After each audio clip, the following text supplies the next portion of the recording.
pass you by. Hope the winds of change will change your mind.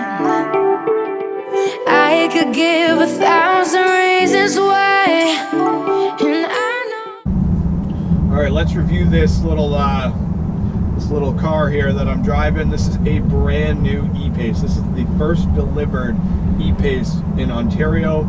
It is their smaller SUV, just below the F-Pace, and this one is fully loaded, missing heads-up display, and I believe that's it. Everything else is in attendance. And driving impressions, I am not going to compare this to other cars because it isn't, and it's not a performance vehicle, it's an SUV. It is very poised, it is very smooth, and it is very quiet. Power is good. I would say turbo lag is almost non-existent. There's just like a hint, and when it kicks, it's not like a punch, it's more like a waft, but I'm also not flooring it. This vehicle is brand new. It is not broken in. I don't know how many kilometers are on it. 1,094 kilometers on this vehicle, and it's been in the owner's hands for about 3 weeks. Big thing I'm always looking for is comfortable seats. These are very nice. The bolstering is surprisingly good, but in a comfortable bolstering way. It's not bag or flat or poofy, but it's not tight either. And that's a hard balance to mix. I work out, my back's a little bigger than it otherwise would be, so the fact that I'm very comfortable is a good sign. It means it fits a lot of body types. Especially you know, larger people or people who genetically have larger torsos than me, who's more of a smaller build, I guess, and then I've just added on to it. Quiet, it's amongst probably the top 3 quietest vehicles I've ever ridden in. The road we're on is somewhat rough, but it's not bad. But it's really smooth. It's absorbing the bumps really well, but not losing its composure, which is something I'm always looking for in vehicles. I don't like how a lot of mid-sizes, one specifically would be the Cadillac, what was their small one? They now have the XT5, but the one before that,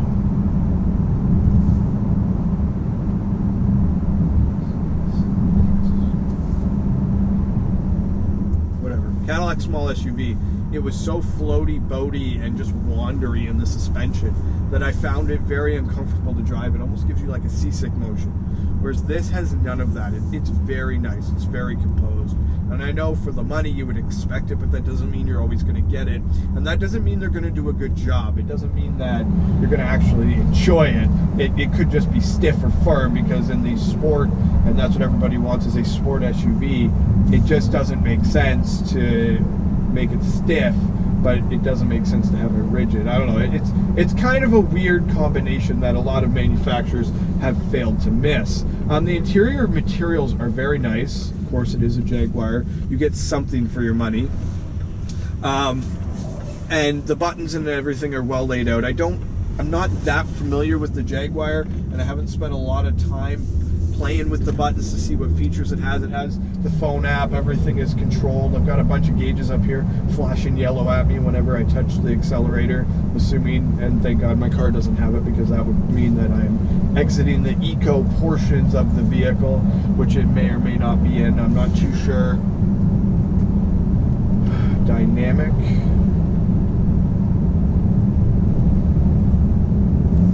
So let's get it on a back road here. Whoa. Wow, that was sudden. Gauges turn red immediately, which I like. Here we go. This is actually some of the best driving roads in our area. Yeah, suspension is very good. Steering, very, like, far superior than what I would have thought it. This is amongst some of the best. Unfortunately, I can't hit the accelerator, or I'm going to be doing an absolutely obnoxious speed. And I'm not going to put it in manual and do a whole bunch of craziness, because for the most part, if you buy this vehicle, you're not going to be doing that either. You are just going to be, yeah, when that turbo kicks in, it's really good. Really good. There's the line.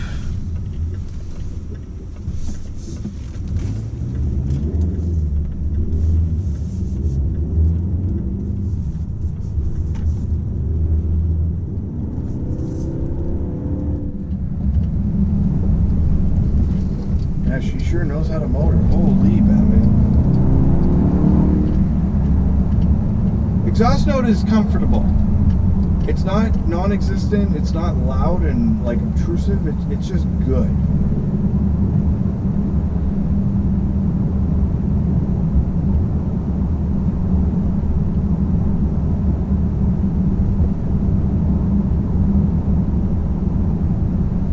I haven't quite figured out yet why the touch screen here keeps going back to this. You touch it and it goes back to the normal stuff, which I found a little weird. I don't know if this car has Apple CarPlay either. I couldn't find it, so I plugged my car in and or my phone into the USB port, and I'm just running it as a source. Lane keep assist, also not something I'm used to, but it obviously has that. And I would definitely get a vehicle with it if I was buying it again, because when you're doing long trips, it really is a nice little buffer, and it takes a lot of the strain of the long, monotonous miles on the highway. Having done 60 hours to Texas and back in a vehicle with it, it was fantastic.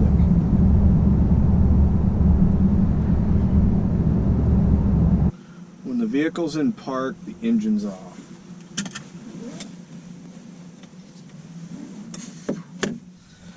Alright, let's take a minute and let's talk about this. No idea what it's worth, and I don't feel like price in a lot of car reviews necessarily is as relevant, because if you want a Jaguar, you're going to buy a Jaguar. The price isn't necessarily a factor for you.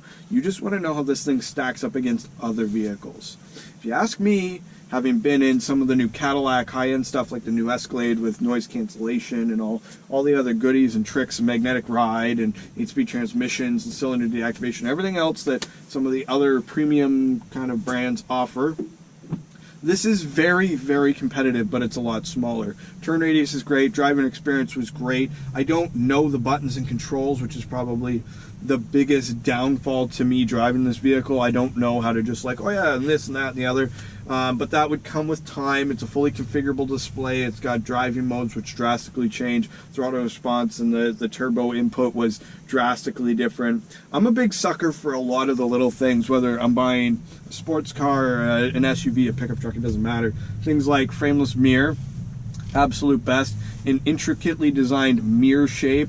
I don't know why, but looking in it, it makes it feel more special. Stereo system in this, great. It's really, really good. Noise is obviously at a minimum, and even in sports cars, I still enjoy a nice, comfortable, smooth ride. The panoramic sunroof up above is great. Let's jump into the back seats. See how that is, because that's important too. A lot of times, especially in my own vehicles, I'll let other people drive it, and I will just take passenger. Obviously, I don't do that much in the Camaro because getting in the back seats is tough for an able-bodied person, but for someone who isn't, it's even worse. One other thing I wanted to point out before I jump back there is this. This is like 1990s, and I don't know why every vehicle doesn't have one. Like, every time I get in, I put my glasses in the cup holder.